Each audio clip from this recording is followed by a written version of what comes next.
Veja, como não amar uma pessoa que chama você de jovem? É verdade. Você já ama antes, aí você passa a amar no superlativo. Né? Chamou de jovem, já conquista. E eu estava pensando, né, quando eu fui ver a roupa, né, aí, porque a roupa dá sinais, né? Aí eu fiz, eu não posso me denunciar de novo que eu torço pelo esporte, né? Não posso, porque da última vez que eu vim, né, vim homenageando o vizinho, né?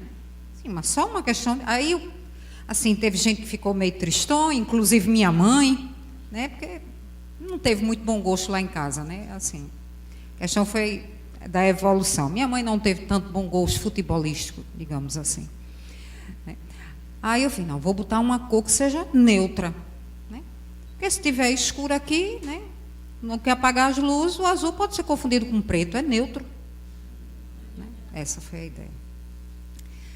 Meus amigos, eu não tenho nem como externar a minha alegria de voltar aqui. Né?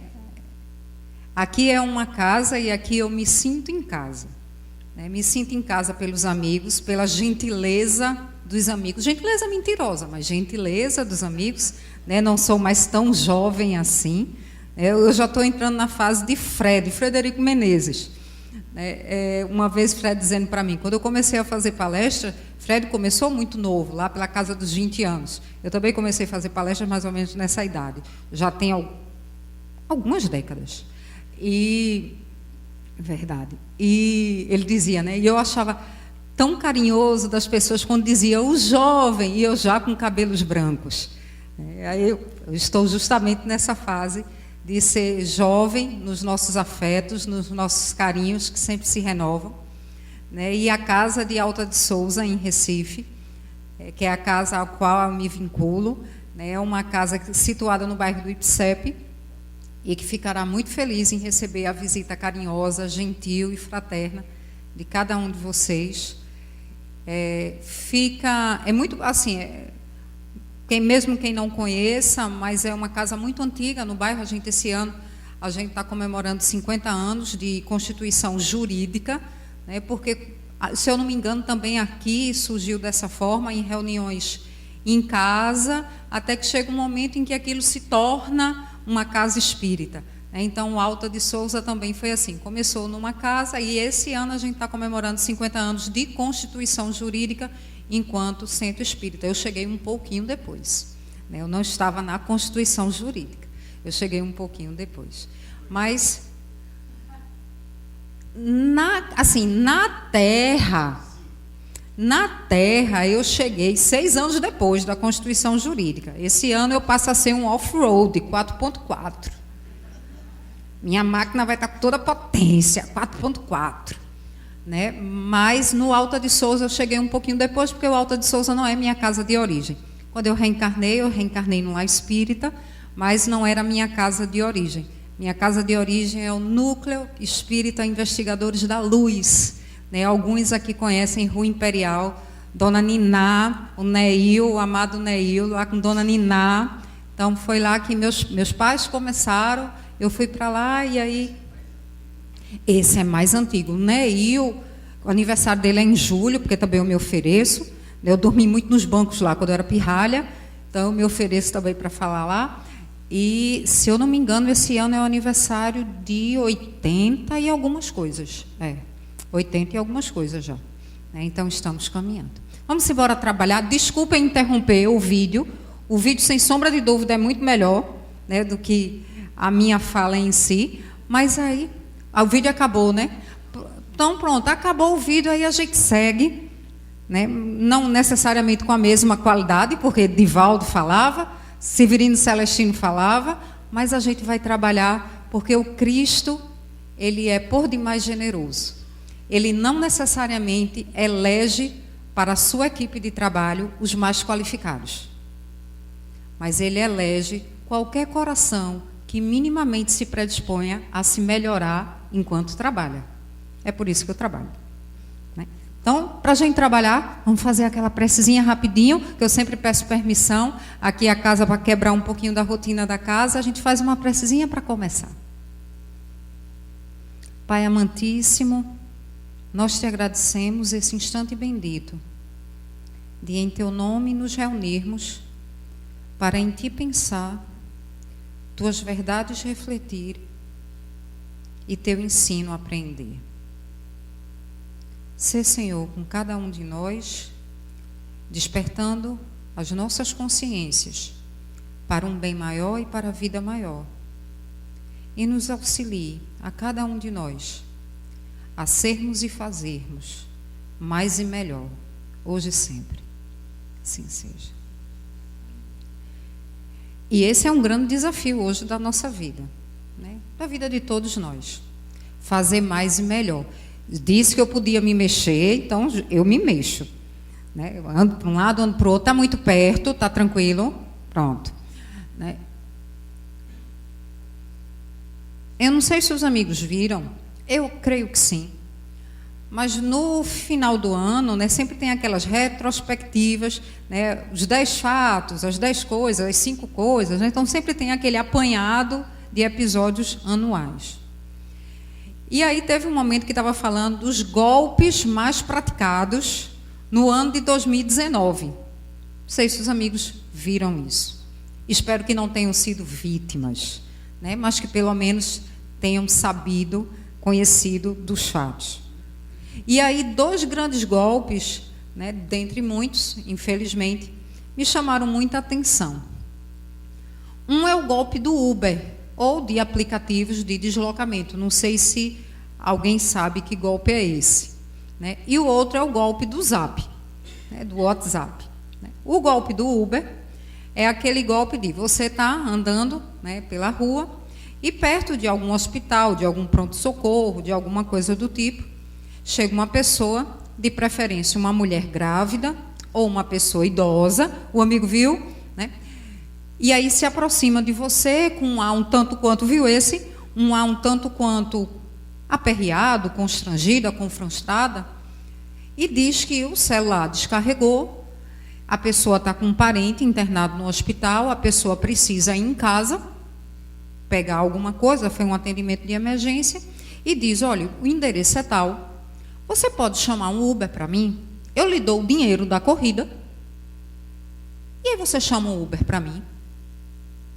Você vê uma pessoa gestante ou idosa contando uma história dessa, você vai lá, saca do seu celular, chama o veículo que você quer e você fez uma caridade. A pessoa lhe deu dinheiro, tudo certo.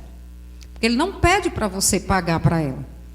Ele diz, eu lhe dou o dinheiro. Veja quanto é que dá a corrida, eu lhe dou o dinheiro, tudo certo.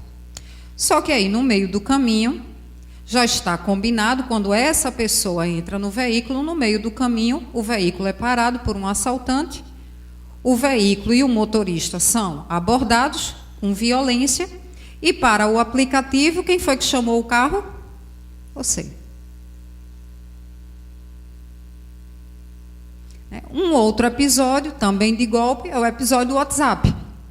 Então, aconteceu com muita gente. Eu recebi, né, de um monte de amigo aquele pedido de me desculpe, eu não queria lhe incomodar, estou numa situação financeira muito difícil e estou sem coragem de lhe abordar pessoalmente. Você poderia me ajudar com alguma quantia? E uma pessoa conhecida sua. Aconteceu isso? E é golpe. Seu celular foi, sua conta ou seu celular está hackeado e vão pegar dinheiro e efetivamente não é para aquela pessoa que é seu primo, seu amigo, seu conhecido, seu genro, sua nora, não é ninguém. E dizendo que esses foram os 2 golpes mais aplicados no Brasil inteiro.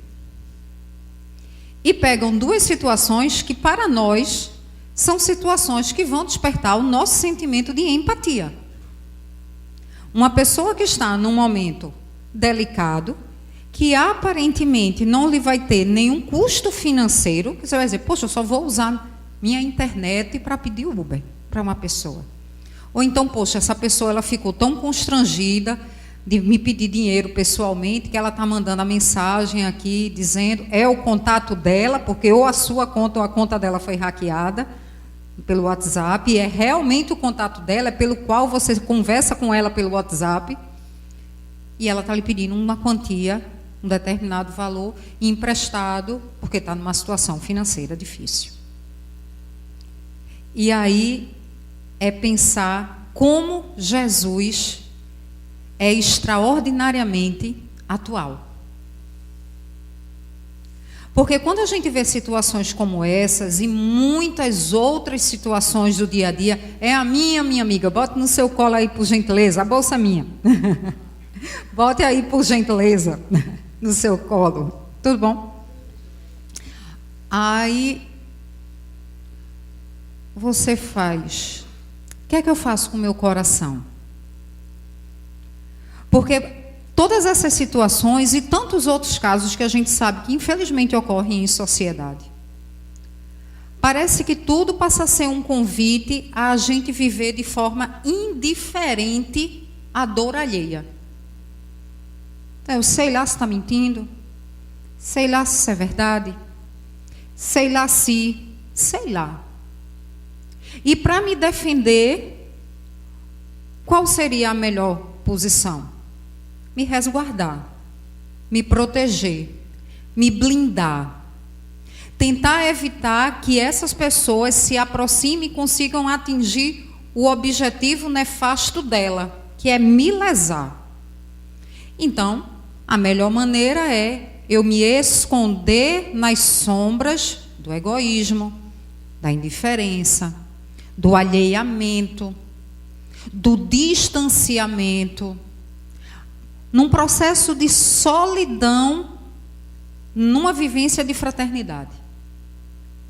Porque essa seria a melhor maneira de eu me proteger dessas situações. Só que, na verdade, e é importante também a gente pensar, que esses momentos que a gente vive, que muitas vezes a gente diz assim, poxa, o mundo está de perna para o ar, está tudo desorganizado, né? No passado não era assim. Não, no passado não tinha Uber, nem tinha WhatsApp, mas gente para dar golpe em gente sempre teve na vida o tempo inteiro.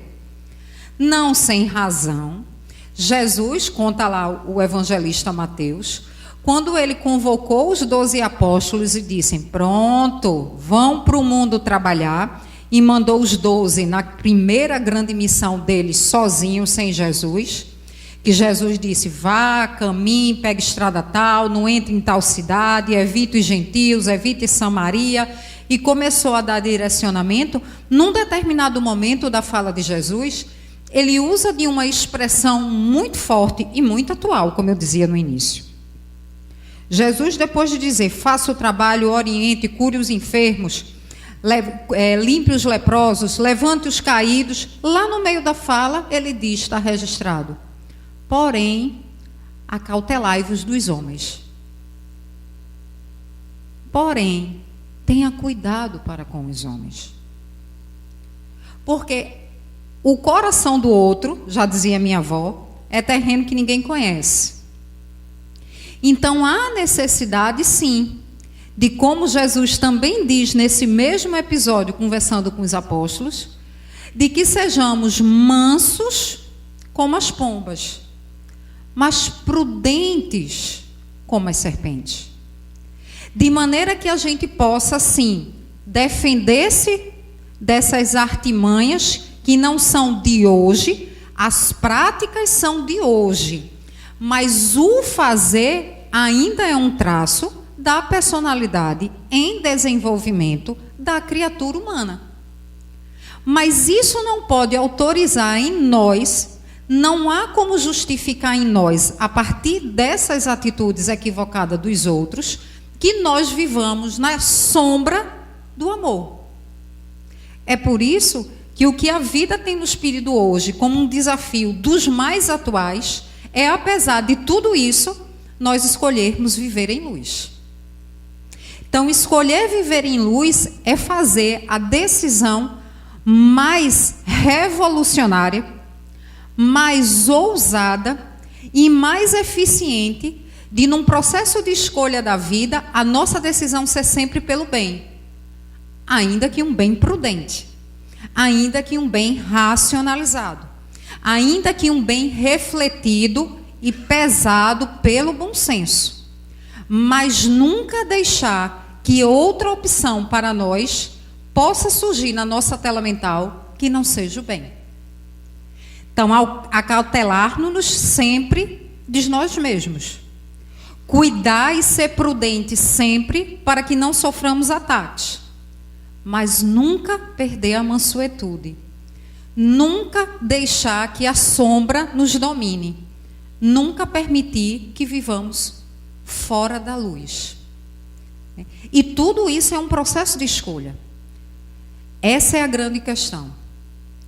Desde o momento em que nós fomos criados por Deus, só teve um instante na nossa história de vida em que a nossa vontade não preponderou, que foi o ato da criação. O momento em que nós fomos criados é um momento que independe da nossa vontade. Não foi uma escolha nossa ser criados. Não foi uma decisão nossa surgirmos. Isso é algo restrito ao universo de competência divino. Deus decidiu quando nós seríamos criados. Mas a partir desse instante da criação, toda a nossa vida é resultado do processo das nossas escolhas e das nossas decisões. Então, desconsiderando o ato da criação, viver é resultado puro e exclusivo do processo de escolha feito diuturnamente. Então, a cada dia, a cada segundo, a cada instante, todas as nossas atitudes significam alguma coisa. Porque elas sempre terão significância, muito mais do que significados. Estava brincando e é uma coisa muito simples, né? É uma coisa muito sutil, até mesmo de não tanto impacto no universo. Mas quando eu pensei na combinação de cores, eu pensei em tudo menos na França. Não que um crepe não cairia bem agora. Não é verdade? Cairia muito bem. Mas eu não pensei na França. Mas um petit gâteau. E aí a pessoa só vai complicando a situação, né? Então, eu não pensei. Poxa, o que será que em pensar na França, o que será que despertou? Então, todas as nossas atitudes, elas têm uma significância. Porque a gente não sabe qual é a leitura que o outro vai fazer. O que é que aquilo pode impactar no outro. Tem muita gente aqui que até agora ainda deve estar pensando na Torre Eiffel. Ou no petit gâteau. É mais fácil pensar no petit gâteau. Porque é mais gostoso. Não dá para lamber a Torre Eiffel, né? Não dá. Então, mas o petit gâteau... Então, todos os nossos atos, eles têm uma significância. Então, a vida nada mais é do que esse apanhado de pequenas, múltiplas escolhas e decisões. E decisões essas que são livres o suficiente, livremente permitidas por Deus, para que suficientemente possamos arcar com todo o peso dessas nossas escolhas. Pesos positivos ou pesos negativos. A grande questão é que nesse viver, enquanto nós vivemos, nós vamos caminhando e traçando linhas. Essas linhas podem ser paralelas ou perpendiculares. A grande linha da vida. A grande tônica do universo. A lei divina ou natural, como também é chamado, e consta lá em um livro dos Espíritos. Lei essa que é traçada de maneira a estabelecer a ordem no processo de manutenção, de equilíbrio e de sustentação de toda a criação, vai manter a organização do universo e que cada um de nós, a cada tomada de decisão, influencia nessa lei, de forma a caminhar paralelamente a ela ou de forma a agir de modo perpendicular. Ou seja, a cada instante nós estamos escolhendo agir de acordo com a lei ou agir contrariamente à lei. Nas mínimas coisas. E aí, nesse processo de vida, o grande somatório geral vai ser o resultado das minhas ações. Ela vai em consonância, caminhando paralelamente à lei, ou ela vai num confronto constante a essa lei nas mínimas coisas. Porque o grande trabalho que Jesus veio trazer para nós é nos mostrar que estar contra ou a favor da lei divina não significa necessariamente grandes atos para o bem ou para o mal. O grande trabalho de Jesus foi mostrar que eu posso, em fazendo muito pouco, agir bem, e eu posso, em fazendo muito pouco, também agir mal. Porque muitas vezes, quando ainda é o pensamento predominante em nossa sociedade, na sociedade terrestre, encarnada ou desencarnada, é que normalmente quando a gente pensa no mal, a gente pensa nos grandes algozes da humanidade, ou nos grandes malfeitores da humanidade. Muitas vezes a gente não pensa no mal como aquele passo mal dado fora da linha do bem. Como aquela palavra maldita, e maldita no sentido de não ter sido bem colocada, daquele pensamento não tão bem elaborado, daquela ação não tão bem refletida, e inclusive na ausência disso tudo, naquilo que deveria ter sido dito e não foi, naquilo que deveria ter sido feito e não foi feito, naquilo que deveria ter sido pensado e não foi. E aí nós vamos vivendo nesses processos de escolhas aparentemente aleatórias. Tanto é que ainda é muito comum entre nós, espíritas, aqui entre nós, quando a gente pensa em trabalho espírita ou em trabalhar na seara do Cristo, normalmente a gente pensa no passe, na palestra, em fazer uma doação. A gente muitas vezes não consegue ainda entender, internalizar o processo de que eu trabalho enquanto estou vindo para o centro, de carro, de Uber, de moto, de metrô, de jegue, não importa.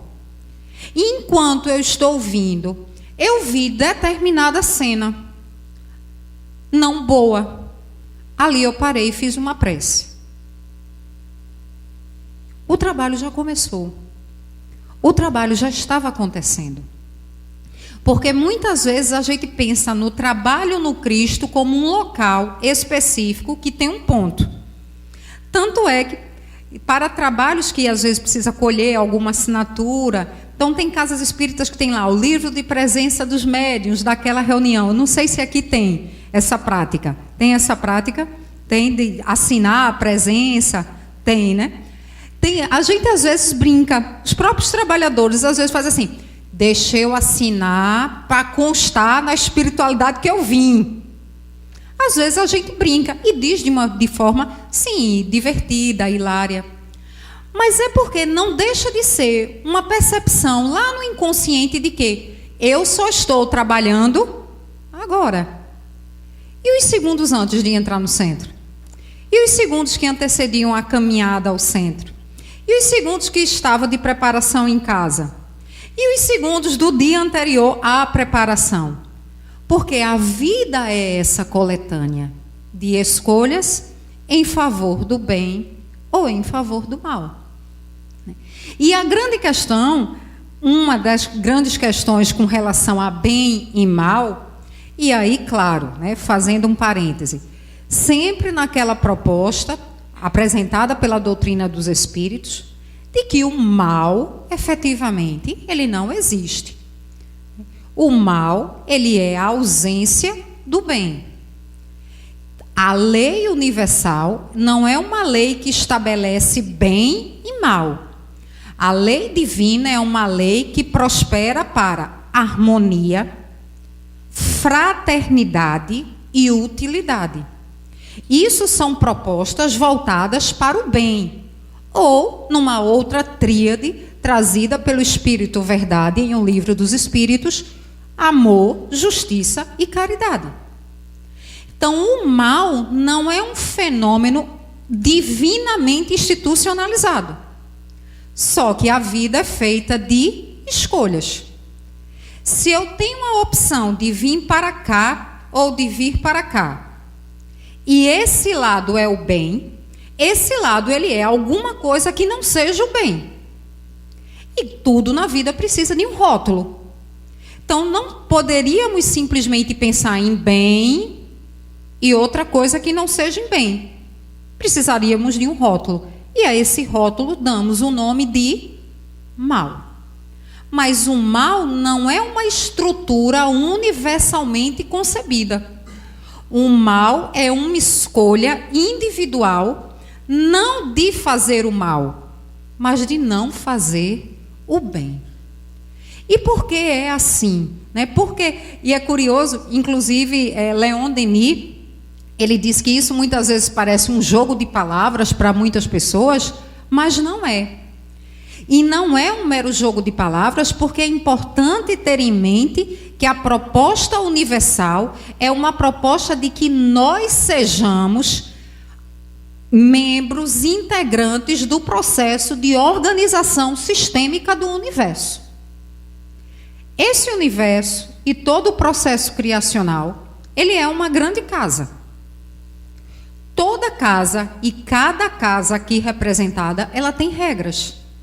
Tem regras e ela tem uma rotina. Por que cada casa tem regra e tem rotina? Para que ela funcione. Para que ali não seja um caos. Para que tudo possa se estabelecer e mais fortemente, para que todos os membros daquela casa saibam de antemão como é que as coisas funcionam. Tanto é que quando alguém, por qualquer motivo, precisa sair da sua casa para morar em outra casa, ele tem um momento de adaptação às regras daquela nova casa. Mesmo, inclusive a gente vê muito isso, né? Eu vejo isso muito com minhas amigas. Quando casam, meus amigos casam, e aí precisa às vezes voltar depois para a casa dos pais, por algum motivo. Eu morei o tempo todo naquela casa, a casa dos pais, mas a partir do momento em que eu tive minha casa, eu comecei a criar as regras para minha casa, eu volto para a casa dos meus pais, eu não me sinto mais parte. É um processo diferente, porque agora eu tenho que aprender de novo a conviver com as regras daquela casa, que já foi minha, mas que agora não é mais. Porque cada casa, ao estabelecer suas regras, visa a manutenção do bom funcionamento da casa e é a possibilidade de dar segurança para que cada membro da casa saiba como funciona e como deve colaborar. As regras de uma casa nunca vão dar certo se nenhum dos membros decidir participar voluntariamente para que funcione. E é por isso que às vezes tem grandes discussões de relação dentro de uma casa. E às vezes não é só entre o casal. Às vezes são irmãos que fazem, poxa, eu fiz minha parte e tu não fizesse a tua. A gente combinou que hoje eu lavava os pratos e amanhã ia ser você, amanhã é hoje e você não quer lavar os pratos. Porque as regras não estão sendo cumpridas. O universo, ele também precisa de regras.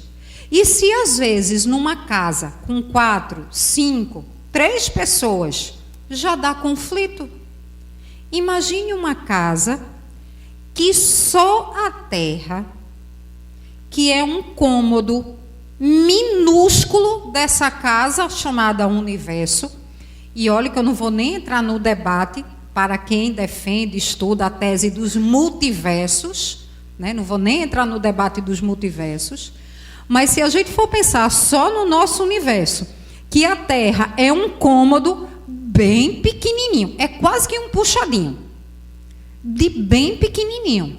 E só aqui entre nós a gente é mais de 7 bilhões de encarnados. E de acordo com Joana de Ângeles, a população de desencarnados vinculados à Terra é no mínimo 4 vezes maior do que a de encarnados. Às vezes as regras para uma casa com 3, 4 pessoas não conseguem se manter equilibradas organizadamente porque alguém desrespeita. Imagine as regras que o pai precisa criar para que esse universo como um todo possa funcionar equilibradamente. E aí, essa grande regra que ele vai estabelecer é dizer: eu, você, todos nós, precisamos ser os agentes mantenedores do equilíbrio sistêmico desse grande planeta, desse grande universo. E como é que a gente vai colaborar para que tudo isso funcione? Cada decisão nossa, ela precisa estar em consonância com a lei que estabelece a regra universal. Então, fazer o bem não é como muita gente pensa, como muitas vezes nós pensamos, apesar de sabermos, mas às vezes a gente se deixa levar, achando que fazer o bem é pagar uma dívida com Deus. E é muito curioso esse pensamento, porque a gente fala assim: meu Deus, Deus faz tanta coisa boa para mim, Deus me ajudou naquela doença, ou Deus me livrou daquele mal, eu consegui tal coisa, meu Deus, eu tenho que fazer alguma coisa para fazer o bem. Fazer o bem muitas vezes para nós é pagar uma dívida com Deus. Ou então, às vezes não é nem nada que recebeu efetivamente naquele momento, mas eu sei que Deus é tão bom, Deus me deu a reencarnação, Deus me deu o GEAC para trabalhar, Deus me deu amigos maravilhosos como Wanda, então eu preciso fazer alguma coisa para agradecer a Deus. Então a gente muitas vezes pensa o bem como um pagamento. Eu tenho uma dívida, eu preciso pagar a Deus. Eu reconheço Deus como benfeitor, então eu preciso agradecer a Ele. Isso não é a razão de se fazer o bem. Como também o bem não é um investimento previdência espiritual. Porque hoje a gente precisa fazer previdência, porque todo mundo agora tem que aprender, né? Porque sabe que poupança não é mais opção, acabou. Né? Tanto é que está aí a Bolsa de Valores de São Paulo, batendo todos os recordes em 2019 de investimento, porque todo mundo fez, não, tem que investir em alguma coisa, porque bolsa já era. Bolsa é guardar o dinheiro em casa, o rendimento é quase o mesmo. Ou seja, não rende. Poupança, sim, bem verdade. Bolsa, sim, tá, com risco, né? Mas poupança, não. E aí, muitas vezes, a gente pensa em fazer o bem do tipo, vou garantir o meu futuro, né? Eu quero ir para nosso lar, eu quero me encontrar nas reuniões lá com Chico Xavier, que já está do outro lado, eu quero me encontrar com os amigos espirituais, eu quero me encontrar, assistir lá uma palestra na espiritualidade de Joana de Ângeles. Aí a gente começa a fazer investimento para o futuro, né? Ou então, né, já está do tipo, porque às vezes as nossas metas de investimento são menores, a gente já está investindo simplesmente para não ir para um umbral. Já é um bom investimento, né? Do tipo, nem estou pensando tão alto em encontrar Joana de Ângeles, mas se eu demorar pouco tempo no umbral, já está valendo.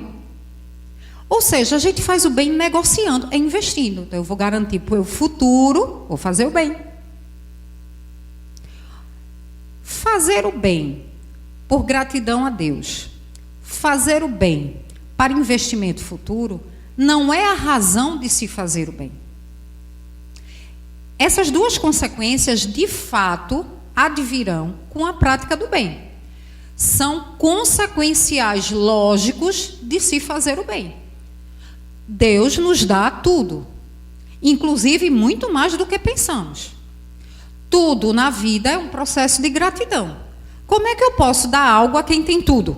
Ou melhor, a quem é criador de tudo? Eu não tenho como dar nada a Deus. É como aquelas pessoas que a gente às vezes quer presentear e faz, meu Deus, eu vou dar o que a fulano? Todo mundo tem um amigo desse. Ou um parente, faz, meu Deus, eu vou dar o que a fulano? Fulano tem tudo. Tudo que eu der a fulano. E às vezes não é nem porque ele tem tudo, no sentido de ser rico, mas é porque é uma pessoa que tem suas necessidades materiais atendidas, mas eu vou dar o que a fulano? Meu Deus, fulano tem tudo. Pronto. Se dar presente para fulano é difícil, imagine dar um presente a Deus. Vai dar o que a Deus? Se eu der uma caneta, ele tem um céu. Eu vou dar o que a Deus? Como é que eu posso minimamente retribuir o que Deus me dá de bom? Mas isso não pode ser a causa do bem.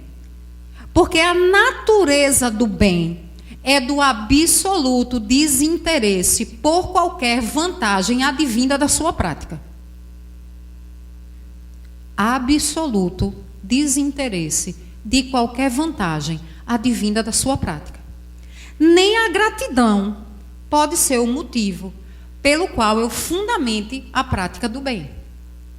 Então, fazer o bem não tem a ver com Deus, não tem a ver com o outro que é bom para mim, não tem a ver com meus irmãos na Austrália que estão perdendo suas casas por conta do incêndio, por conta dos meus irmãos na África que estão naquele processo que todos nós sabemos, por conta dos nossos irmãos no Oriente Médio que estão naquele conflito que nós sabemos. O bem não tem a ver com eles, não tem a ver com Deus, não tem a ver com uma morada melhor ou uma condição melhor no futuro. Tudo isso é complemento lógico, decorrencial do bem. A gente faz o bem pela mesma razão, ou seguindo, melhor dizendo, a mesma lógica que René Descartes construiu aquele pensamento tão conhecido da humanidade de penso, logo existo.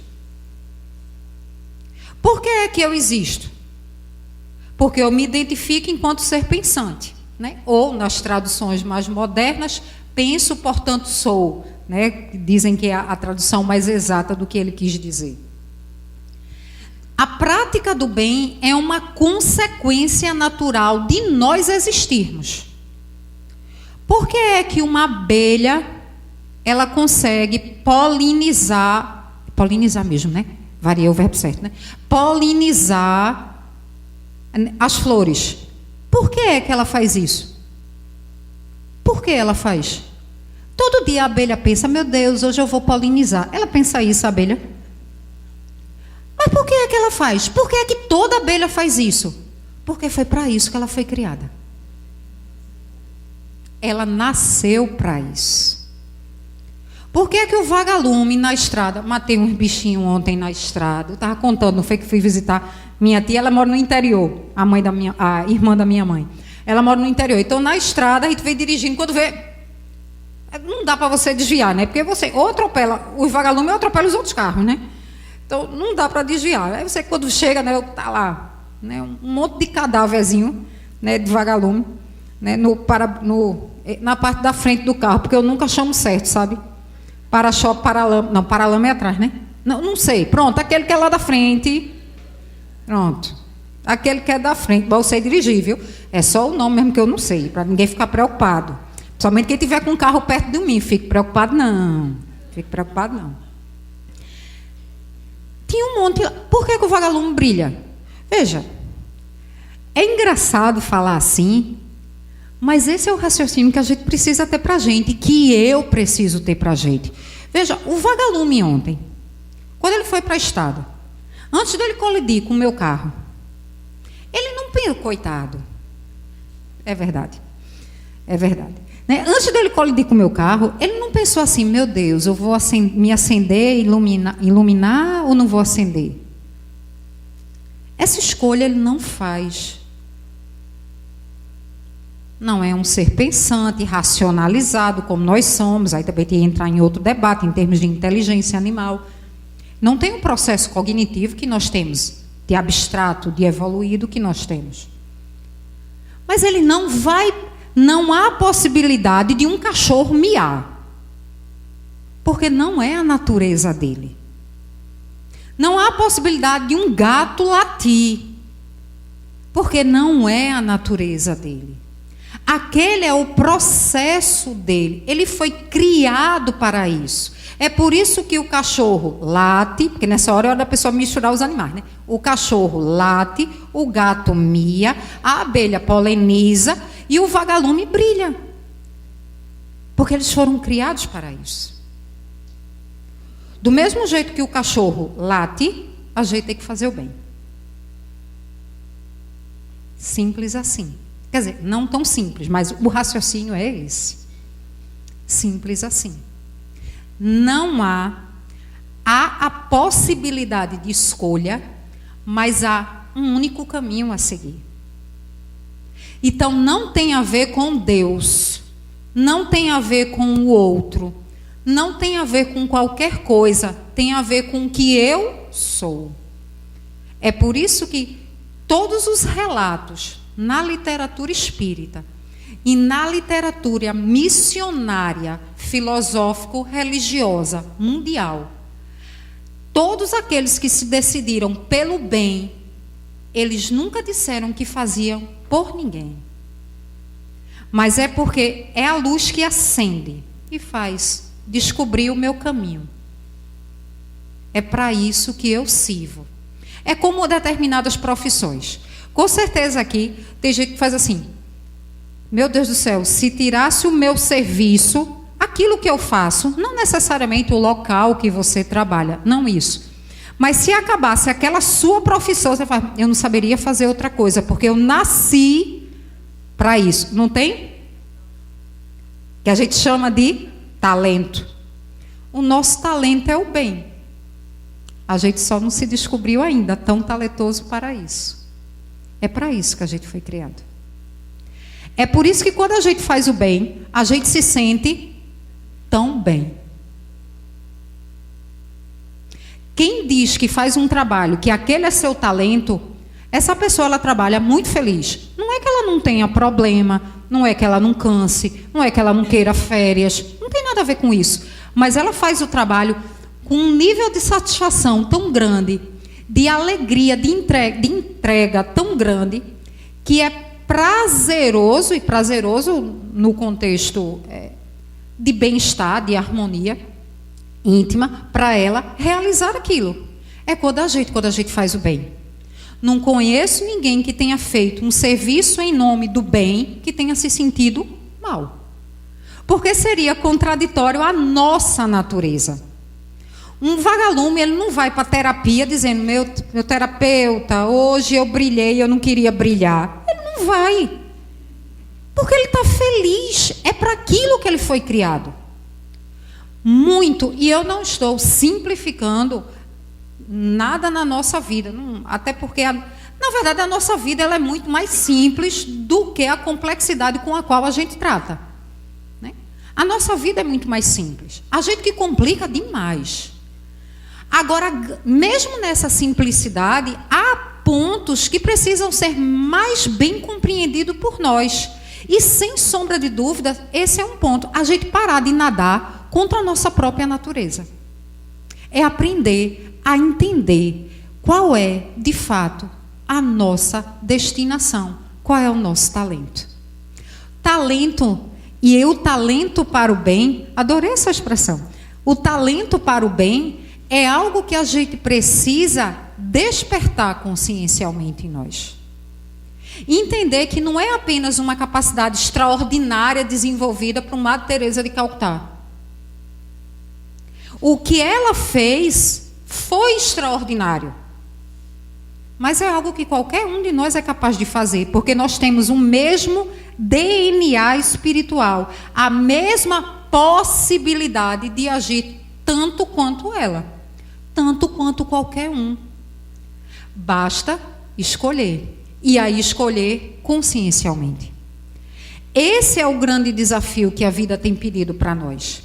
E aí, o que é que eu faço agora? Então, quem me parar na rua, nessas características, e me pedir um Uber, é para eu chamar? Poxa, e Jesus, com a prudência das serpentes, fica onde?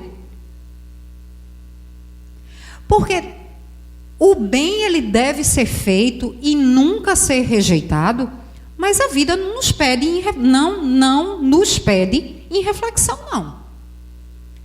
Afinal de contas, nós sermos os únicos seres inteligentes do universo tem que significar alguma coisa.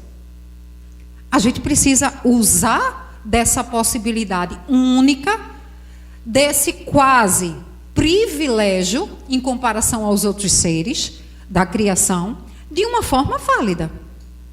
Poxa, eu vejo inúmeras notícias falando desse tipo de golpe. Vem uma pessoa e me aborda desse jeito. Quer fazer? Faça. por sua conta e risco. É a sua escolha. Chegou uma mensagem de alguém pedindo celular, pedindo dinheiro emprestado. Liga para a pessoa, ué. Muita gente descobriu que era golpe por conta disso.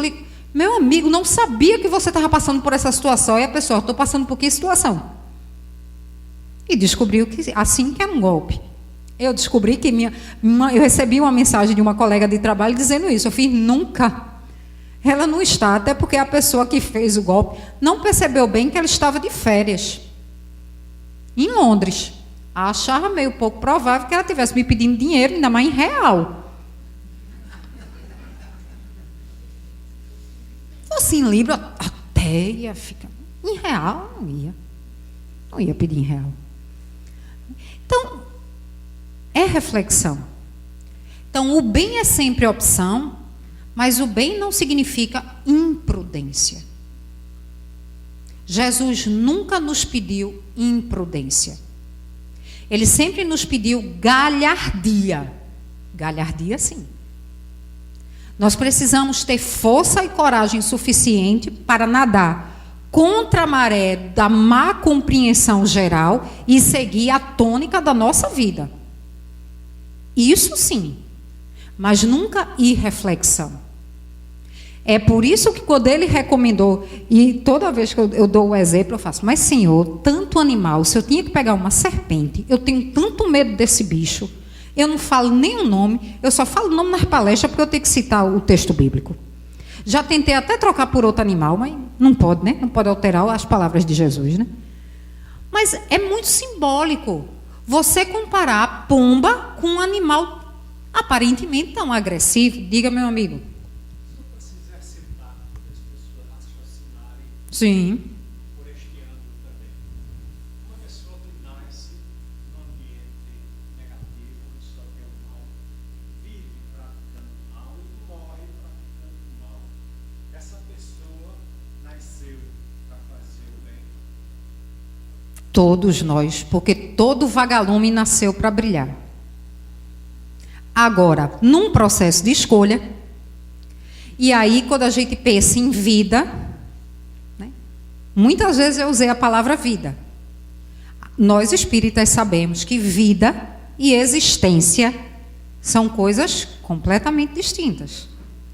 Vida nós só temos uma. Existência, quantas nós tivemos? A gente não sabe nem quantas teve. Porque quantas vezes nós voltamos à Terra? Ou quantas vezes já estivemos talvez em outro planeta? Ou quantas vezes nós não reencarnaremos em outro planeta? Então, no processo de vida, do momento em que Deus nos criou, e aí contando a eternidade, já que nós somos herdeiros das nossas ações e herdeiros do universo, nós somos os seres imortais, aqueles que têm início e jamais terá fim. O processo de vida é um processo que não é medido apenas por existência. Então, muitas vezes, num caso como esse, um irmão que ele nasceu nessa experiência corporal, apenas num ambiente onde o mal se manifesta, e ele também vivenciou o mal, aquilo é uma escolha dele, de agora e do passado, que ele está vivenciando o resultado das escolhas do passado. Ah, mas ninguém nunca ensinou bem a ele. Ninguém? Isso aqui. Esse aqui ninguém engana. Esse juiz aqui, ele é extremamente poderoso. Inclusive está lá em O Livro dos Espíritos, né, a afirmação do Espírito Verdade, quando ele diz, né, onde é que o homem pode saber, né, qual é a sede de todo o conhecimento de bem e mal? A consciência. Onde Deus gravou as leis morais na consciência. Então, na verdade, o bem e mal é como no vagalume. Uma mãe vagalume não ensina o filho vagalume a brilhar. Do tipo, você pode brilhar ou miar. Está no DNA dele o brilhar. Então, fazer o bem está no nosso DNA. É do mesmo jeito, é tal qual acontece conosco. Que muito provavelmente não nos enquadramos nesse exemplo muito bem pincelado, né? Mas exatamente, mas a gente sempre vai pensar, a gente sempre pesa. Fulano merece, normalmente é assim, deixa eu ver se fulano merece. Não, fulano merece não, naquela vez fiz tal coisa para ele, vou fazer não. Podia, às vezes não ia dar nenhum problema para a gente, mas não merece, a gente fez a escolha. E o mais curioso é que não precisa ninguém dizer que está errado. A gente sabe, porque está aqui. É um roteiro muito seguro para que não nos percamos. Não sei se era esse o caminho que você tinha pensado na sua colocação.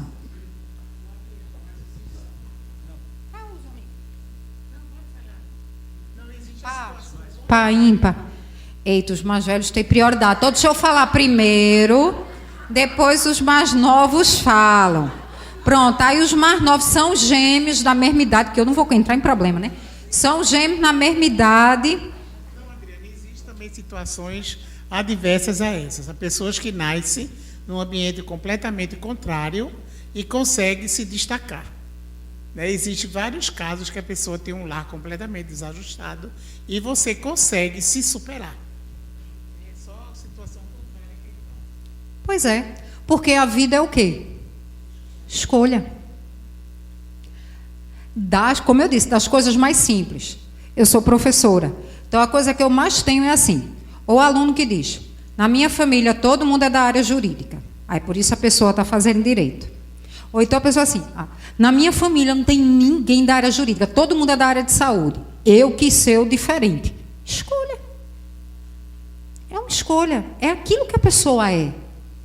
Então, aquilo que a gente é e aquilo que a gente decide bancar ser, porque para nós essa é a outra questão, a gente precisa decidir se bancar ser bom e a fazer o bem.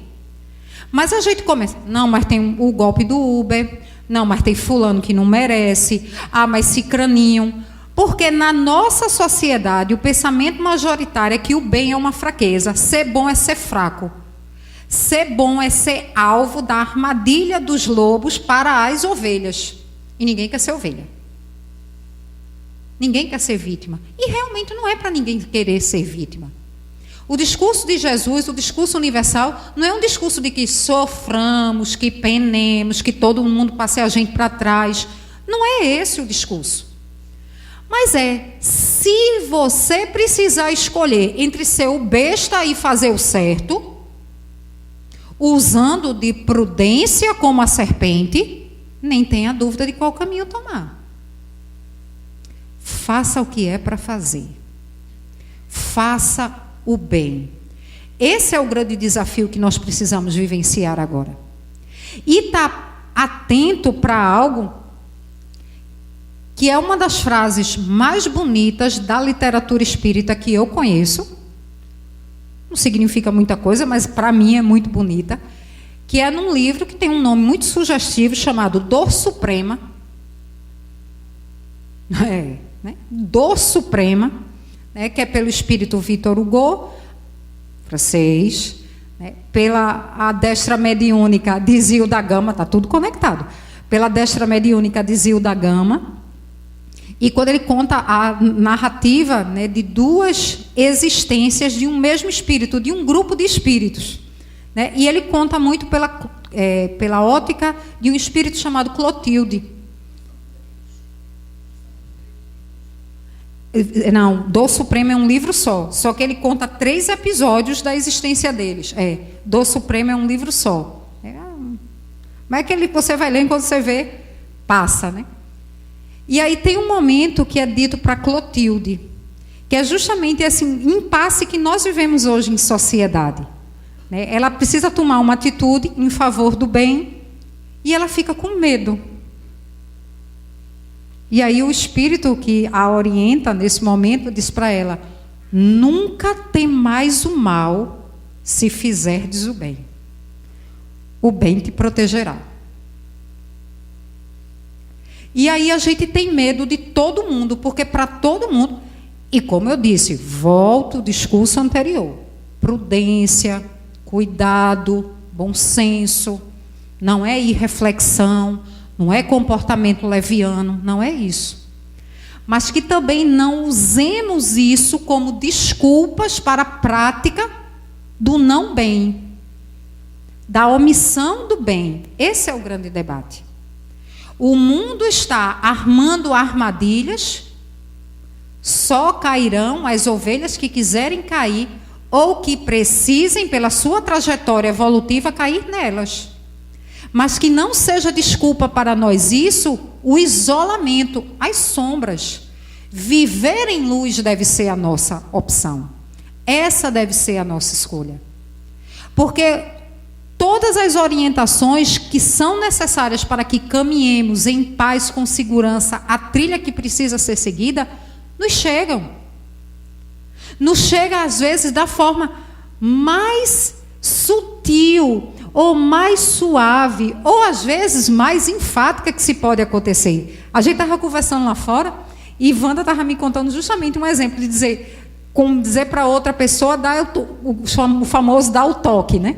Dar o toque para a pessoa: rapaz, cuidado com isso, tenha cuidado com isso, será mesmo que dessa forma é melhor? Cuidado com você. A vida está sempre cuidando de nós. Deus está sempre cuidando de nós. Às vezes a gente tem muito mais respeito, na verdade a palavra seria temor, do mal do outro, do que do bem que Deus faz e cuida de nós. Não sejamos como aquele indiano no meio da feira em Delhi, em Nova Delhi. Ele estava lá extremamente religioso, extremamente contrito, consciente de todas as suas vinculações com o alto. E aí, de repente, começou lá, no meio da rua, a balbúrdia. Não que o trânsito na Índia seja disciplinado, né? Mas começou uma balbúrdia para, né, os contextos indianos, né? E quando se viu, era um elefante solto, correndo, né? E as pessoas gritando: saia da frente que o elefante está desembestado, em bom pernambucanês. Está desembestado, saia da frente. E todo mundo correndo, não sei o quê. E ele: não, confio em Deus. Deus vai me proteger. E todo mundo: sai da frente, sai da frente. Ele: eu confio em Deus. E o elefante mirou nele. É porque tem coisa que, tipo assim, né? Bate o olho, mirou nele, bora. E ele encarava, parecia pênalti. Ele encarava o elefante encarava ele, o jogador encarava a bola e vamos embora. E aí, né? Depois todo mundo se reuniu no velório do amigo, que não saiu da frente do elefante. Quando ele chegou na parte espiritual, revoltado. Eu confio tanto nos deuses, porque os deuses não me livraram do elefante. Os deuses livraram. São muitos deuses na cultura, na religião predominante na Índia. E era por isso que tantos gritavam: saia da frente. Mas você não escutou. Deus está sempre cuidando de nós. Mas às vezes a gente tem mais medo ou confia menos no cuidado de Deus e deixa de ser quem a gente precisa ser. 2020 chegou, mais um ano, né? A ilusão do calendário, o ano muda, a Adriana vem, a ilusão do calendário, né? Mas é uma ilusão maravilhosa que possibilita para nós um sentimento de recomeço. Por que não recomeçar descobrindo-nos nós mesmos?